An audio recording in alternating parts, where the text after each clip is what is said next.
बिस्मिल्लाहिर्रहमानिर्रहीम, अस्सलाम वालेकुम, good morning and welcome to सुबह की सोच। मैं हूं नम्रा तारिक। आज 28 मई है और 28 मई 1998 को पाकिस्तान एक एटमी कुव्वत बना। आज 26 साल मुकम्मल हो चुके हैं। ये एक बड़ी बात है पाकिस्तान के लिए कि पाकिस्तान एटमी कुव्वत, और इसी वजह से शायद आज जो हमारे दुश्मन ममालिक हैं वो कभी भी पाकिस्तान की तरफ मैली आंख उठाते देखने से पहले हज़ारों बार सोचेंगे। सो ये आज हमारे लिए एक बहुत बड़ा दिन है एटमी ताकत बनने वाला। और उसके साथ ही लेकिन 26 साल में पहली मर्तबा ये हुआ कि आज छुट्टी का ऐलान किया गया। वज़ीर आज़म की जानिब से कल ये ऐलान हुआ। तो हमने कल बड़ी रिसर्च भी की इस बात पे कि पहले कभी ये छुट्टी हुई है या नहीं। सो हमारी जो डिटेल्स हमारे सामने वो यही है कि इससे पहले कभी ये छुट्टी नहीं हुई है। अब इसकी वजह क्या है? आज खास तौर पे 26 साल के बाद हमें याद आया कि आज यार 28 मई है और इसलिए छुट्टी होनी चाहिए। वजह क्या है? क्या केसेस भी थे आज। साइफर की समाअत थी और उसमें जो है आखिरी हेयरिंग एक्सपेक्ट की जा रही थी। ट्रिब्यूनल्स जो है वो इस्लामाबाद से, उससे मुतालिक भी समाअत होनी थी, या नून लीग की सदारत से मुतालिक भी एक बड़ा दिन है। क्या नवाज शरीफ साहब कोई स्पीच वगैरह करेंगे? ये कुछ ऐसे पहलू हैं जिनकी वजह से शायद ये छुट्टी दी गई है।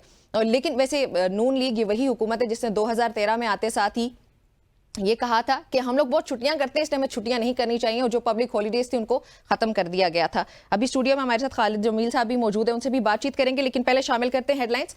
वजीर आजम का मुल्क में लोड शेडिंग की शिकायत का नोटिस ले लिया गया, इजलास तलब कर लिया गया। क्या वफाकी हुकूमत बिजली शॉर्टफॉल के मसले को हल करने में कामयाब हो पाएगी या नहीं? ये इंपॉर्टेंट सवाल है। और लोड शेडिंग कोई आज का मसला नहीं है, ये दहाइयों से चलता आ रहा है, लेकिन अभी तक काबू क्यों नहीं पाया गया? लेकिन अब जाके काबू हुकूमत पा सकती है या नहीं? इसके साथ ही नून लीग के सदर का इंतखाब, नवाज शरीफ के मुकाबले में 10 लोगों ने कागजात नामजदगी हासिल कर लिए हैं। और शेखोपुरा में एक अफसोसनाक वाकया पेश आया। 13 साल लड़के और 5 साल लड़की की शादी हुई, एक शख्स को गिरफ्तार किया गया है। अब पाकिस्तान में चाइल्ड मैरिज का रुझान आखिर बढ़ता क्यों चला जा रहा है? अक्सर औकात हमारे सामने इस तरह की अफसोसनाक खबरें आती रहती हैं जो हम आपके साथ शेयर भी करते हैं। ये क्यों है? और वैसे अपने हिस्से की शमा जलाना और अपने एक मंजिल का तयन करना, और फिर उस मंजिल की जानिब अगर आपने स्ट्रॉन्ग डिटर्मिनेशन है आपकी, अगर आप डिटर्मिन्ड है तो आप कुछ भी कर सकते हैं। एक ऐसे टीचर से आपकी आज मुलाकात करवाएंगे जो आप कह सकते हैं कि वन मैन आर्मी है। सो वो एक स्कूल चला रहे हैं बिल्कुल अकेले तनहा। उनसे आपकी मुलाकात करवाएंगे और यौम तकबीर पर छुट्टी का ऐलान, इस पर डिटेल से बातचीत करते हैं। पहले एक वीडियो तैयार की है, वो मिलकर देखते हैं।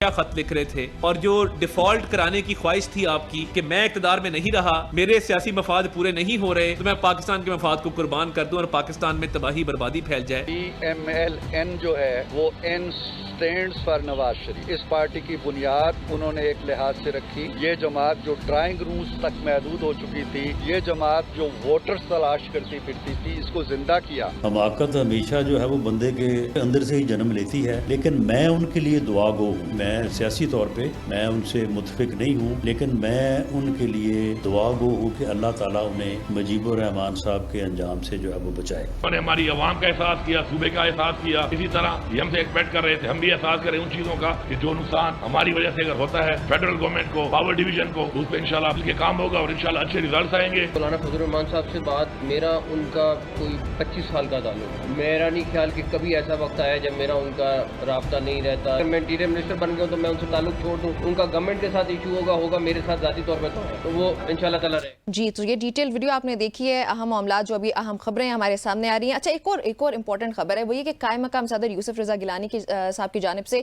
कल 2 ऑर्डिनेंस पास हुए। एक एहतसाब ब्यूरो तरमीमी ऑर्डिनेंस है जिसमें 14 दिन से रिमांड को बढ़ाकर अब 40 दिन कर दिया गया है। और आपको ये भी बताती चलूं कि पीडीएम की जो पिछली 16 महीने की हुकूमत थी उसमें ये 90 दिन का रिमांड कम करके खुद ही कम दिन के लिए किया गया था, 14 दिन के लिए, जो कि अब वापस से 40 दिन के लिए कर दिया गया है। इसकी क्या वजह है? और बदनीयती पर अगर जो कोई केसेस हैं उसकी सजा जो थी वो पहले 5 साल थी, वो भी अब 2 साल कर दी गई। एक तो ये ऑर्डिनेंस है। दूसरा ऑर्डिनेंस जो है वो है इलेक्शन एक्ट तरमीमी ऑर्डिनेंस, और इसके अलावा इलेक्शन ट्रिब्यूनल्स में हाजिर सर्विस जजेस के अलावा रिटायर्ड जजेस को भी अब अपॉइंट किया जा सकता है। इसकी क्या वजह है ये भी हम जानने की कोशिश करेंगे। खालिद साहब, अस्सलाम वालेकुम। वालेकुम अस्सलाम जी, कैसे हैं आप? मैं बिल्कुल ठीक हूँ। सबसे पहले तो बताएं, याद आ रहा है आपको 26 साल पहले कभी ये छुट्टी हुई हो आज जो है?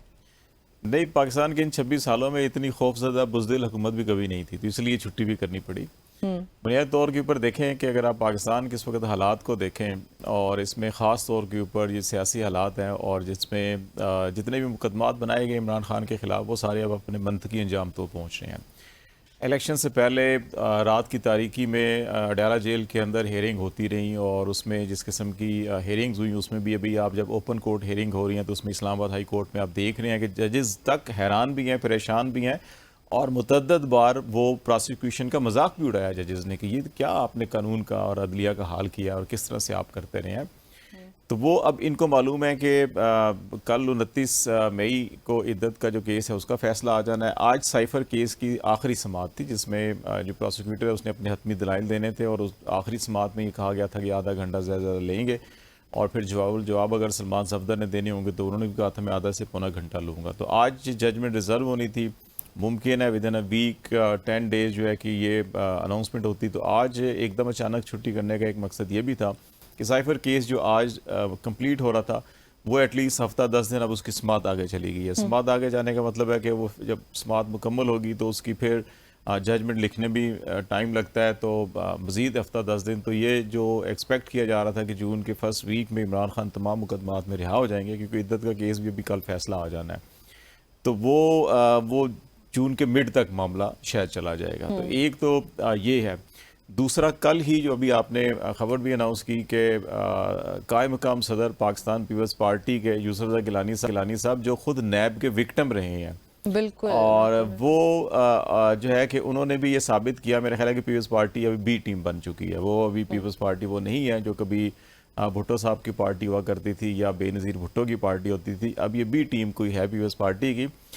और जो लोग खुद नैब के विक्टिम हैं, जिन्होंने खुद पीडीएम के दौरे हुकूमत के अंदर नैब कवानीन को तरमीम की, नैब को काले कानून कहा, पॉलिटिक्स के लिए होता है। एक्चुअल विक्टिम जो नैब की है ना वो पीपल्स पार्टी है। ये मियां नवाज शरीफ साहब ने 90s में ये एहतसाब ब्यूरो बनाया था और ये बेनज़ीर भुट्टो और जरदारी के लिए बनाया गया था बेसिकली, और फिर बाद में इसमें तरमीम होती रही। मुशर्रफ आया तो उसने एहतसाब ब्यूरो को नेशनल अकाउंटेबिलिटी ब्यूरो बना दिया, नैब का इजाफा कर दिया उसमें।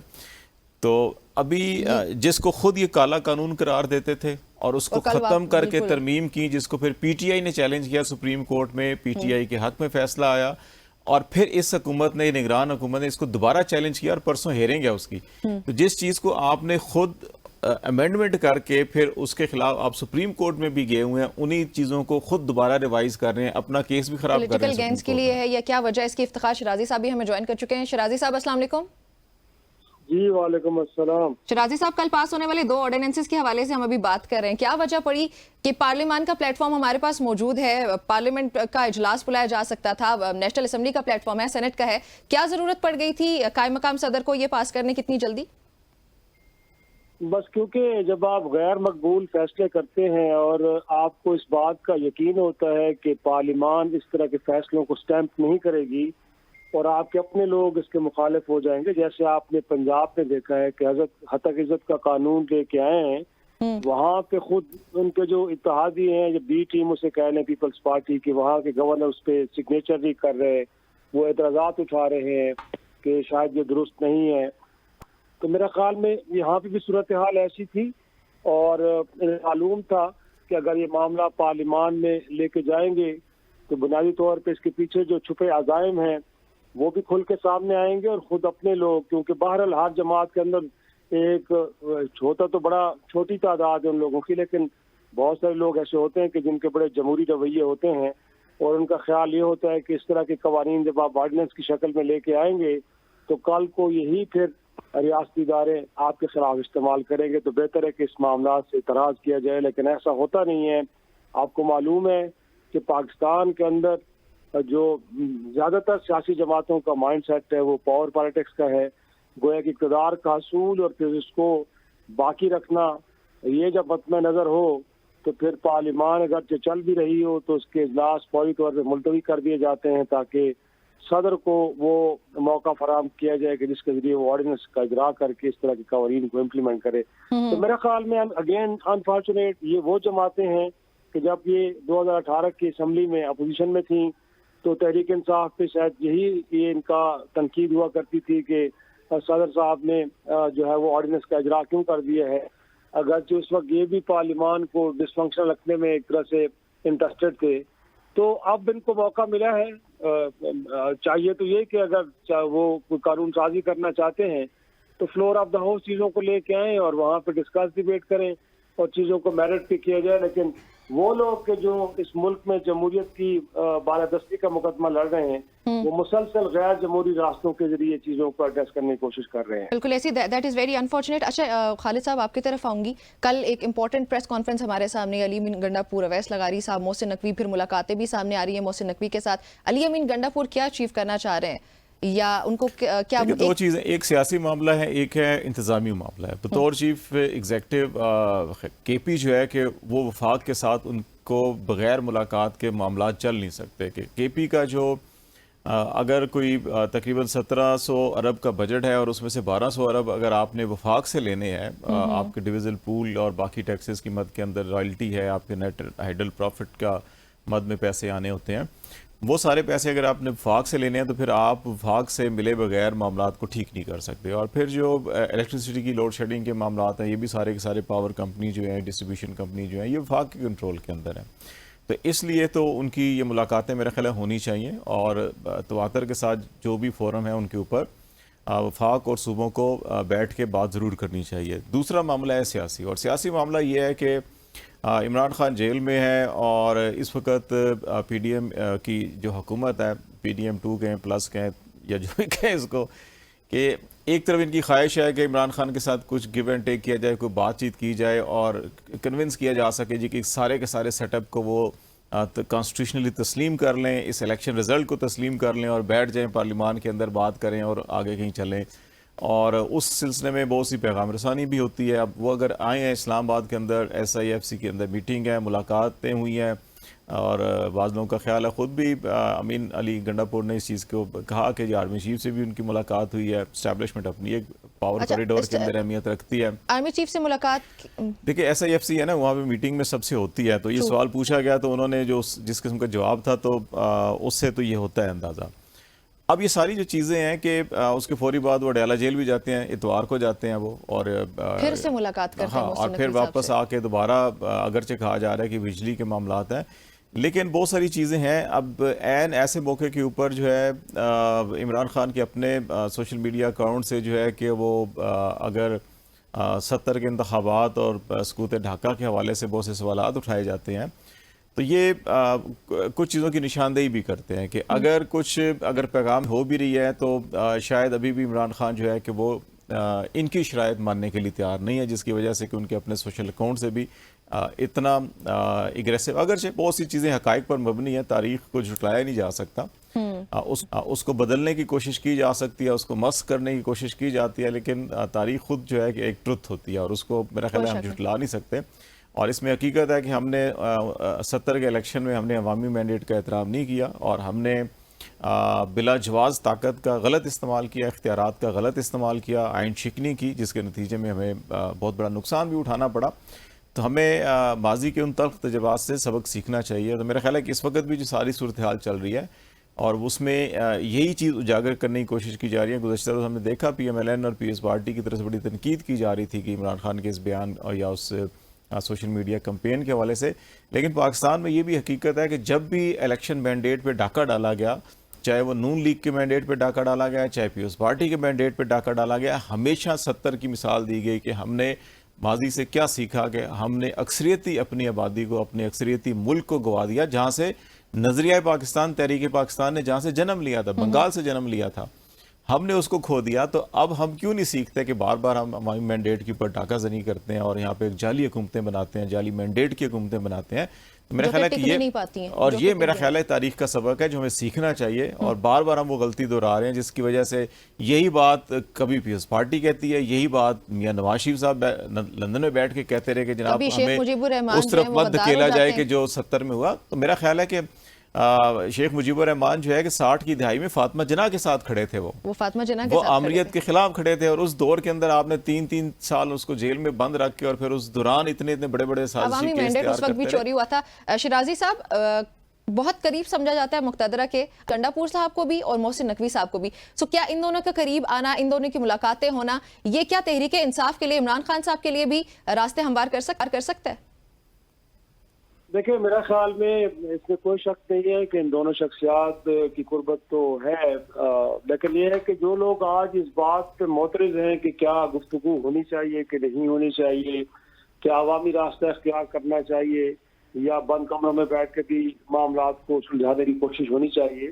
तो मेरा ख्याल में दोनों चीजें साथ साथ चलती हैं। अगर देखा जाए तो अप्रैल 2022 में जब से तहरीक इंसाफ की हुकूमत गई है, उसके बाद एक प्रिंसिपल पोजीशन ली है उनके कायद इमरान खान ने और उनकी पार्टी ने, और बड़ी उन्होंने एक जबर सहा है, लेकिन उसके बावजूद वो एक अवामी नैरेटिव लेके चले हैं और उसका फायदा फिर हमने देखा कि 8 फरवरी को उनको वो हुआ है। अगरचे इस जमात को मीडिया पे ब्लैकआउट किया गया और हर तरह के हथकंडे इस्तेमाल किए गए, यहाँ तक कि जब इनके लोग अपने नॉमिनेशन पेपर जमा कराने गए तो वहां से इनको अगवा किया गया। तो मैं समझता हूँ कि उस अवामी जो एक नैरेटिव का उनको फायदा होना था वो हो चुका है। अब उसके बाद होता नहीं है, सियासत में हमेशा आपको अपनी स्ट्रेटजीज के अंदर एक बदलाव लेके आना पड़ता है। अब उस जमात की एक सूबे के अंदर हुकूमत भी है और पार्लियामान में अमलन देखा जाए तो वो सबसे बड़ी सियासी जमात के तौर पे बैठी है। तो मेरा ख्याल में एक जो कन्फ्रंटेशन की जो एक हम समझते हैं कि हिजक माहौल की फिजा थी, अब वो ओवर हो चुकी है। अब बतौर एक स्टेक होल्डर इस जमात को भी चाहिए कि थोड़ा सा तहम्मुल और बुर्दबारी का मुजाहरा करते हुए नेगोशिएशंस की तरफ बढ़ना चाहिए। हाँ, ये जरूरी है कि इदारों को इतनी स्पेस नहीं मिलनी चाहिए कि वो डिक्टेट करवाएं, लेकिन ये जरूर है कि उनको रियलाइज कराने के लिए और जो मुल्क के अंदर इस वक्त सिचुएशन डिमांड कर रही है उसके हवाले से लोगों को बताने के लिए बड़ा जरूरी है कि आप डायलॉग की दूसरी टेबल की दूसरी तरफ बैठें और उनसे गुफ्तगू करें। और मैं समझता हूँ कि जो खालिद ने भी बात की है कि इस मुल्क की इस्टेब्लिशमेंट या दीगर इदारों को भी तारीख से सबक हासिल करना चाहिए कि जब हमने ताकत के जरिए मामलात को हल करने की कोशिश की है तो उससे हमेशा एक नए बहरान ने जन्म लिया है, उससे खैर और कोई हमें अच्छाई नहीं मिली। तो अब बेहतर मौका यही है कि ऐसे में कि जब पाकिस्तान के अंदर अभी भी हम समझते हैं कि कई फेडरेशन यूनिट्स जो है वो डिस्टर्ब हैं, बिलखुसूस बलोचिस्तान के अंदर सूरत हाल को आप देखें, खैबर पख्तूनख्वा के अंदर दहशतगर्दी के मामला को देखें, इवन के 75-76 बरस की तारीख में पहली बार हमने आज़ाद कश्मीर के अंदर लोगों को इतना डिस्टर्ब देखा है कि वो सड़कों पे आए हैं, वहाँ तशद्दुद की फिजा बनी है। तो ऐसे में अगर हम इस्लामाबाद में बैठ के एक दूसरे को नीचा दिखाने की कोशिश करते रहेंगे तो इससे तो डिजास्टर और ज्यादा गहरा होता जाएगा। तो मैं समझता हूँ कि ये अगर शुरुआत हुई है या कहीं ना कहीं से चीजें चल रही हैं तो उसके हमें समझते हैं कि हमें सपोर्ट भी करना चाहिए और उसके अप्रिशिएट भी करना चाहिए और उसी के नतीजे में चीजें बेहतर होंगी। इफ्तिखार शिराजी साहब, आपको बहुत शुक्रिया, खालिद साहब हमें ज्वाइन करने के लिए। आपको नाज़रीन, एज यूजुअल हम यही कहेंगे कि जो भी अभी हमारे मुल्की मसाइल हैं उनके लिए अब सबको एक जगह बैठना होगा, डिस्कस करना होगा और अवाम का जो मैंडेट है वो भी अवाम को देना होगा और साथ ही देखना होगा कि अवाम के मसाइल क्या हैं और फिर उनके सोल्यूशन की तरफ जाना होगा। प्रोग्राम में एक ब्रेक शामिल करते हैं, हमारे साथ ही रहिएगा।